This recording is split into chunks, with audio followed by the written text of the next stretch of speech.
Okay, what are the solutions to this equation? So what we really want to do is we want to find the zeros. Okay, so what are we going to do? I'm going to write the equation x squared minus 1 equals 0, and we're going to solve for what x is. See how that's equal to 0? That means there's a number or two numbers that when you plug it in for x and you calculate it all out, you get 0. Those are the zeros of the function, the place where the curve crosses the x-axis. So how do we do that? What I'm going to do is we're going to use the square root of this. We're going to say plus 1, and you get then x squared equals 1. With all of these, that's what we can do is we can isolate the variable squared and then square root what we get. So if x squared equals 1, then that suggests that there are two numbers that when you square root them, you get 1. I'm sorry, when you square them, you get 1. So let's square root and find out what those numbers are. Okay, well, the square root of x squared is x. And the square root of 1, what times what is 1?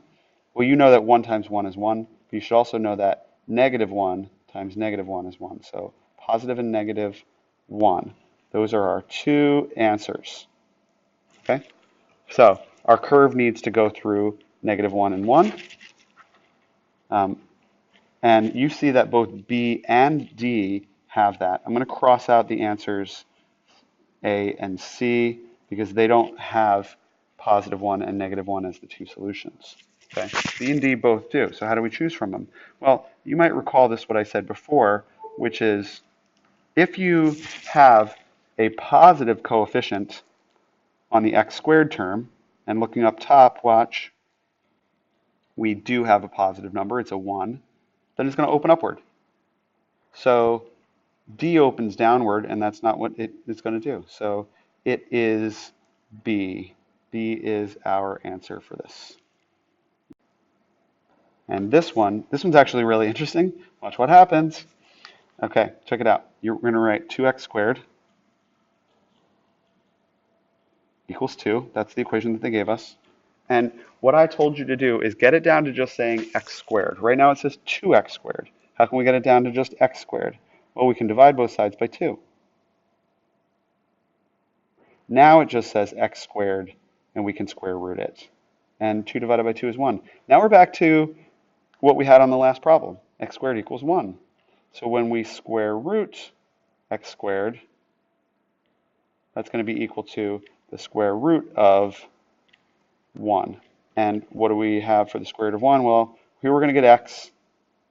Here we're going to get positive or negative 1. And it's exactly the same as the one before. Interesting.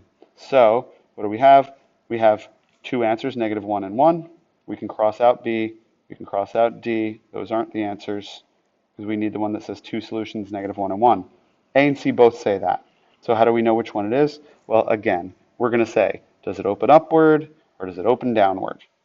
And if we look at the coefficient in front of the x squared term, we can see that it's a positive number. It opens up. So therefore, it is not C, which opens down.